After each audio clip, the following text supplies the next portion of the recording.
votes for President of the United States are as follows. Joseph R. Biden, Jr. of the state of Delaware has received 306 votes. Donald J. Trump of the state of Florida has received 232 votes. After an assault on the U.S. Capitol by supporters of Donald Trump, Joe Biden is confirmed as the next president of the United States. Hello, I'm Mike Walter, sitting in for Anna Naidu, and this is The Heat.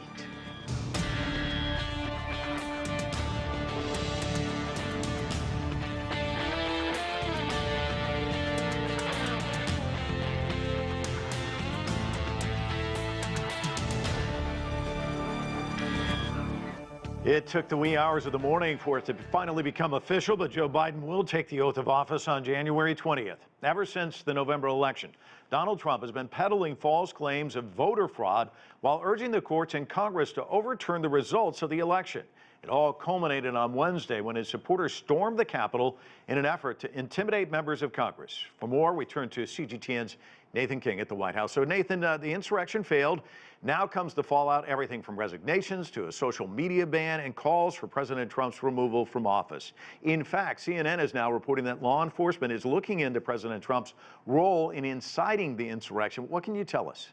Well, I mean, all you had to look at was the speech that happened here just under 24 hours ago on the ellipse on the south side of the White House, and I think that could be evidence 101, couldn't you? Essentially, let's take the Capitol. Look, President Trump may not know the power of his words. He should do by now, after 4 years in office. But I was there at the Capitol yesterday, and I saw what happened. The protesters came directly from here all the way up Capitol Hill and basically stormed the building with little resistance. If this was an incitement, I don't know what is. Now, of course, the Commander-in-Chief, the President of the United States, has more legal protections than others, so we'll have to look at it. But remember, in less than 2 weeks, he is going to leave office. He has actually admitted as much in the last 24 hours, although begrudgingly. So that is important. But what's also important is the defections that we have seen from the White House today. Elaine Chao, the only Chinese-American member of the cabinet and married to Mitch McConnell, the leader of the Senate, resigning her cabinet position as transportation secretary.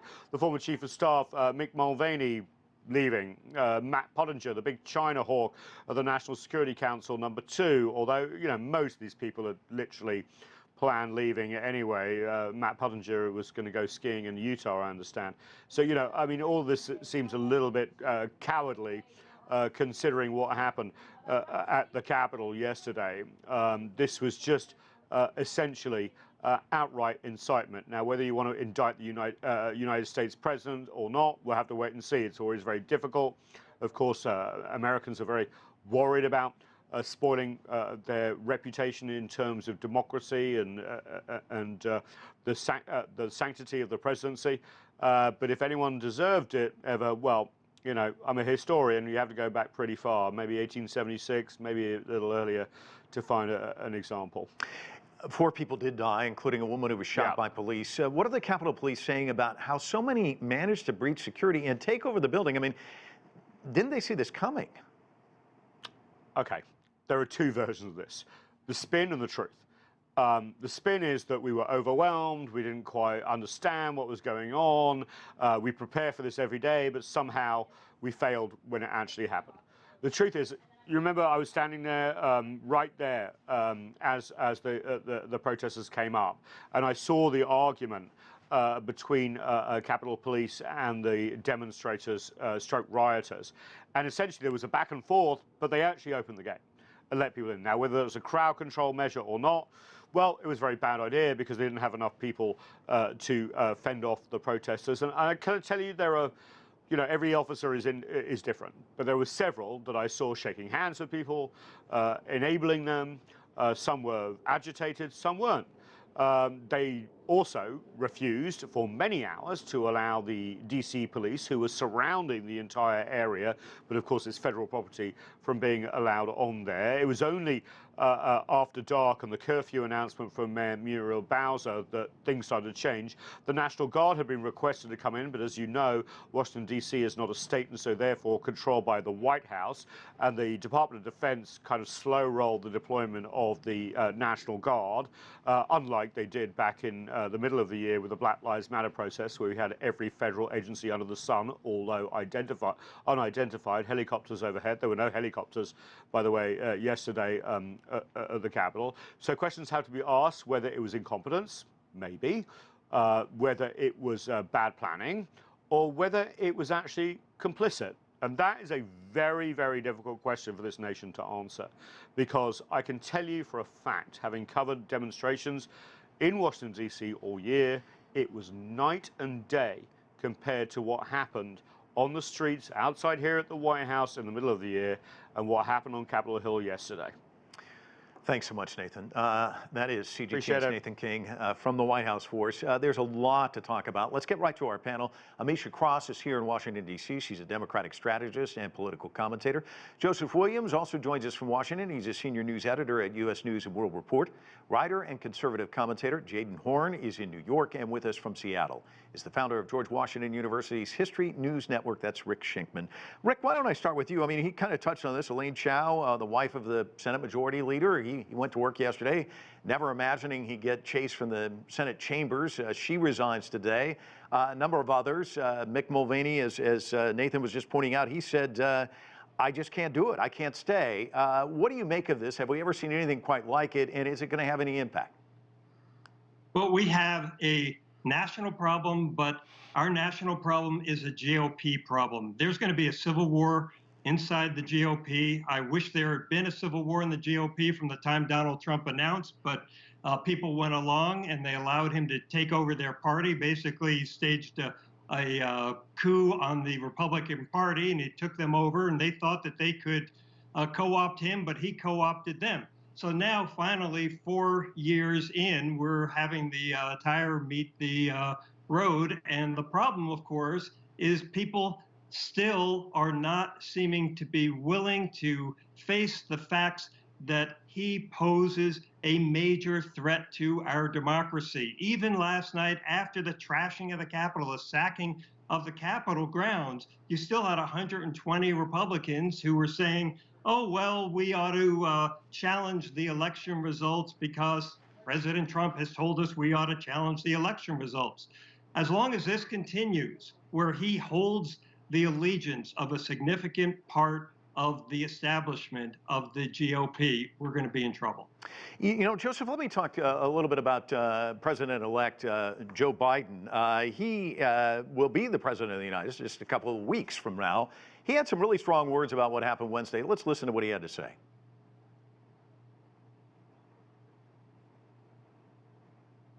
What we witnessed yesterday was not dissent. It was not disorder. It was not protest. It was chaos. They weren't protesters. Don't dare call them protesters. They were a riotous mob, insurrectionists, domestic terrorists. The past 4 years, we've had a president who's made his contempt for our democracy, our Constitution, the rule of law clear in everything he has done. He unleashed an all-out assault on our institutions of our democracy from the outset. And yesterday was but the culmination of that unrelenting attack. Joseph, give me your thoughts on this, because this is really weird. We have a president who's out of sight today, and we have a president-elect who's sounding like a president. Well, I mean, you can only have one president at a time, and in a time of crisis, you need a president. So Joe Biden is trying to fill the vacuum, and he has the experience. I mean, quite frankly, he was vice president for under Barack Obama for 8 years. He's a longtime legislator. He is a Hill creature, basically. He grew up, more or less, in the United States Senate, so he gets it. But the problem that we have here is that President Trump is still on the scene. Even if he isn't president, he's still present. He still commands a very loyal following, and he still is not completely saying that he will disappear from the scene, and he still wields enormous influence. So that presents President Biden, President-elect Biden right now, with a serious problem. What to do about Donald Trump? Your correspondent earlier suggested that he might face trial or might be charged with insurrection, but what do you do then? Do you put a former president on trial? What does that look like? Does he become a martyr to his followers? So very much Joe Biden is trying to, or wants to, get ahead of this problem, because it is going to be a problem for him even after Trump leaves. If he leaves, and wherever he goes, he will still be able to do what he does without the trappings of the Oval Office. Jaden, let me kind of piggyback off what Rick said, because, you know, the Republican Party is pretty broad-based. You've got conservatives, you've got the Christian Coalition, you've got the Tea Party, moderates. But yesterday, Donald Trump Jr. told this group before this insurrection, this gathering should send a message to all Republicans. This isn't their Republican Party anymore. This is Donald Trump's Republican Party. And as Rick said, a number of Republicans last night did not break with the president. Some did, though. I mean, Pat Toomey, a senator from Pennsylvania, said this in his speech: "We saw bloodshed because of a demagogue who chose to spread falsehoods." Of course, Mitt Romney, who voted for impeachment, the only Republican to do so, also had some strong words. Let's listen to what he had to say. What happened here today was an insurrection incited by the President of the United States. The best way we can show respect for the voters who were upset is by telling them the truth.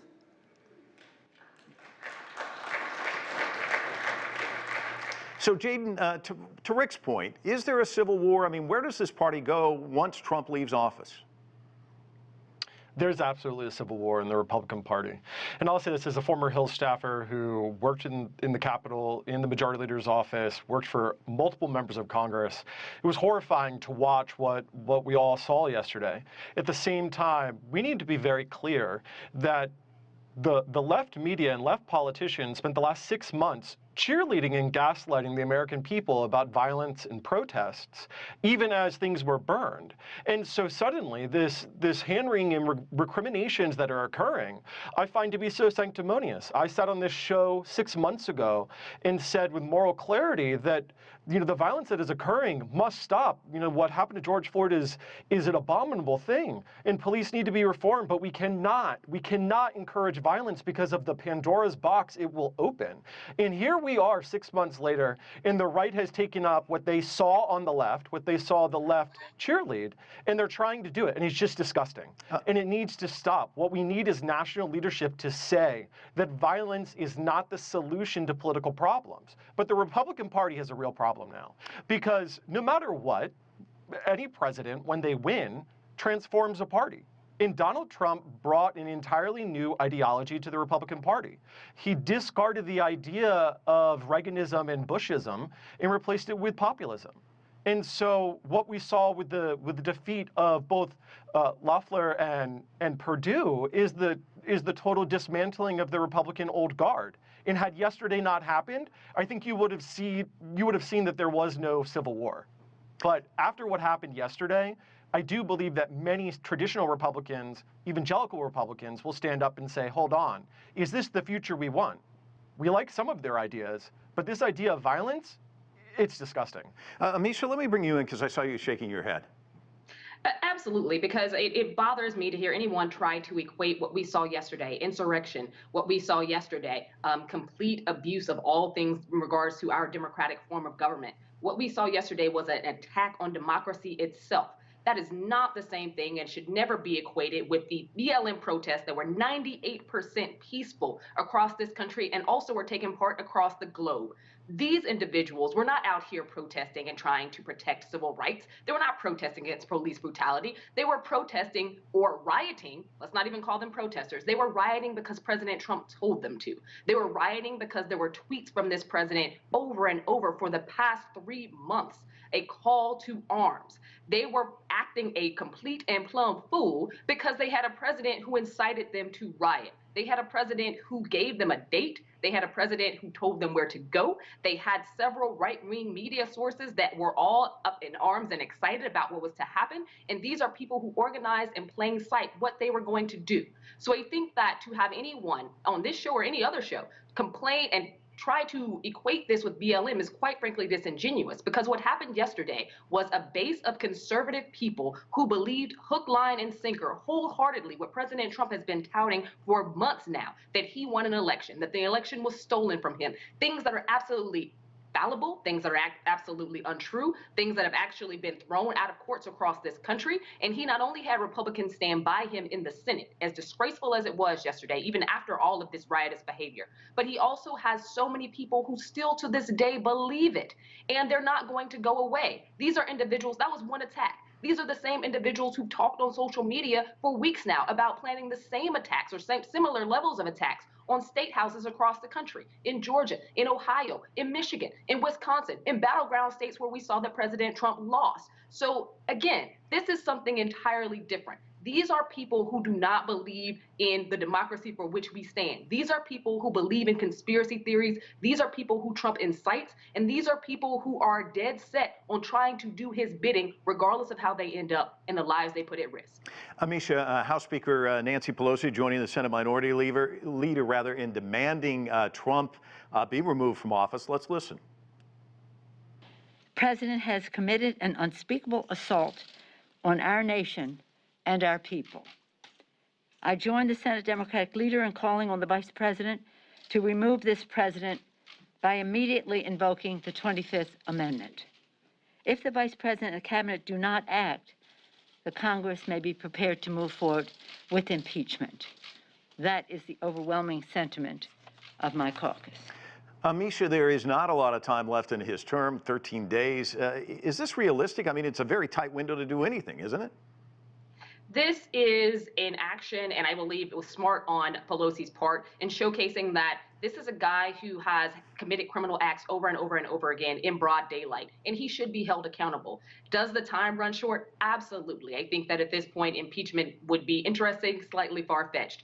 But signaling the removal of this president, making Republicans hold him accountable, finally, for all of the things he's done, but up until this point, seeing and watching the world watch as America continues to divide itself based on this core base of Republican supporters for Donald Trump. There is something that has to come of that. He has to face some type of criminal charge because, God forbid, he continues to relish in this, he continues to grow his base, and he continues to threaten America and threaten individual lives.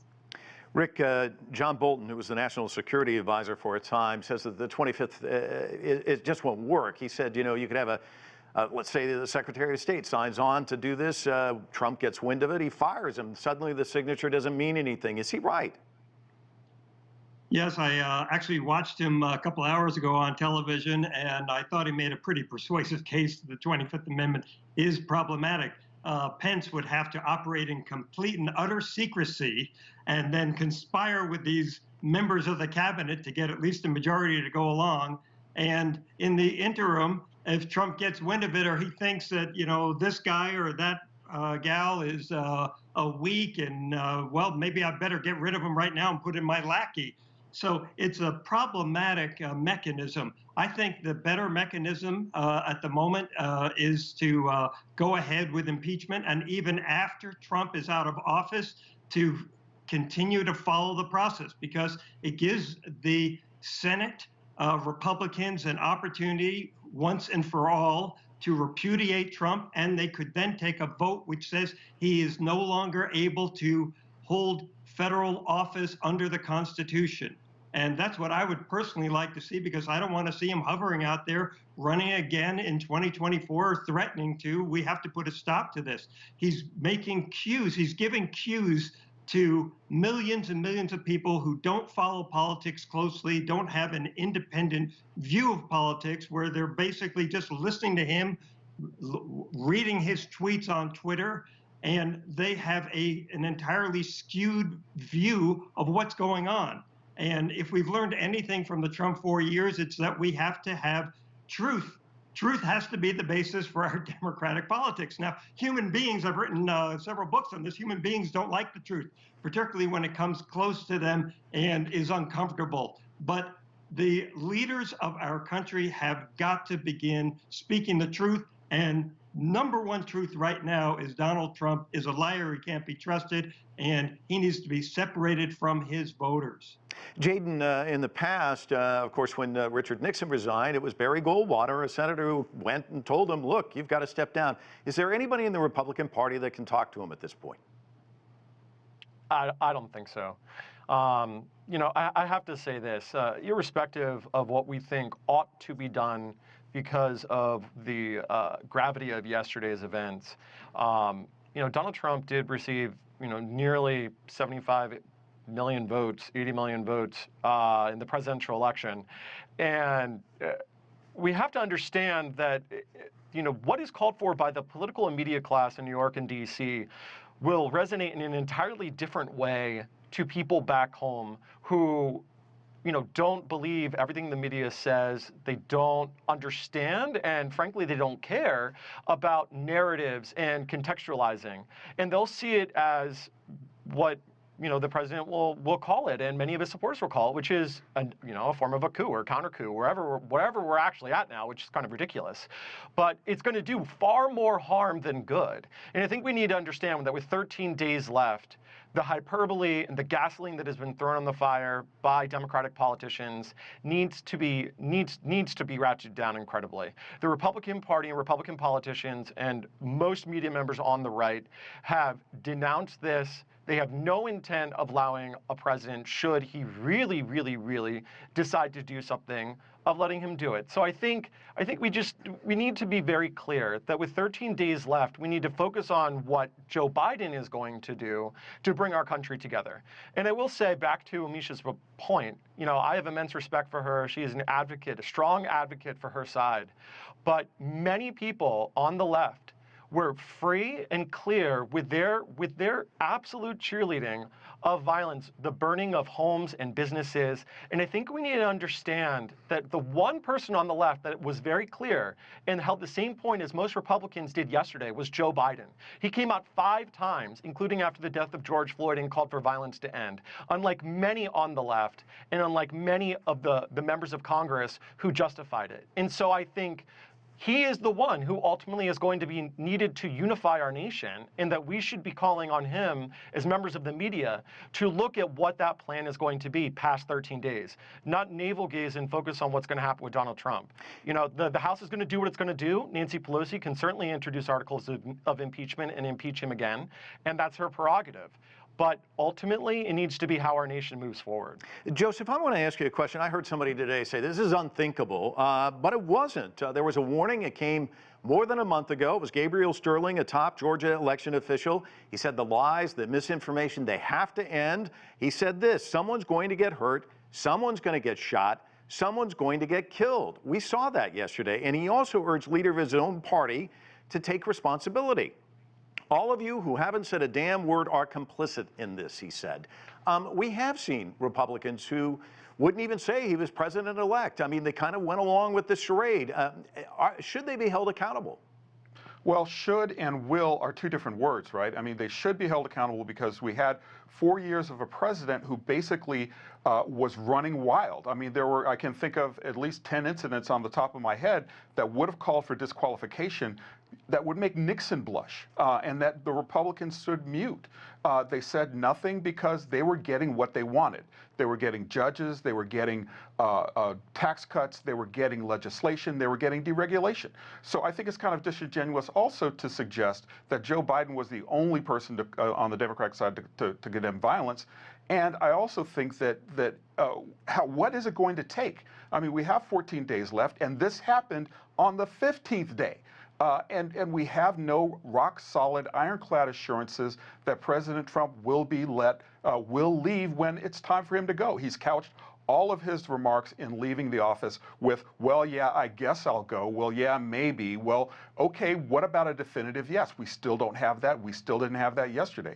So I think that the Republican base has a real challenge here, or the Republican leadership has a real challenge here. Yes, the people in the hinterlands may look at it differently, but at what cost national security? To just spare their feelings, we should not take action against a president who is proven himself to be a threat. And secondarily, the Republican Party is intertwined. Even yesterday, after the events at the Capitol, Josh Hawley still perpetuated the myth that there is something wrong with the election.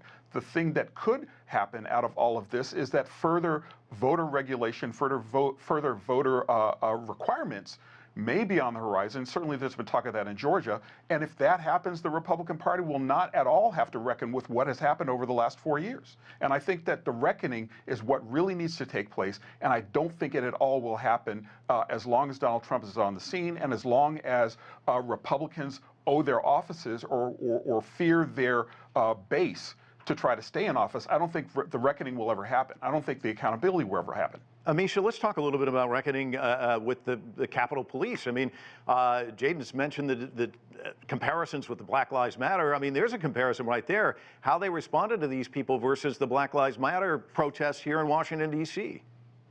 You're absolutely right. I mean, so first and foremost, Capitol Police, they're always understaffed. They're not meant to handle these large crowds without the extensive support of military services, as well as bombing authorities and other people. When you have these insane crowds that have the potential to present large threats.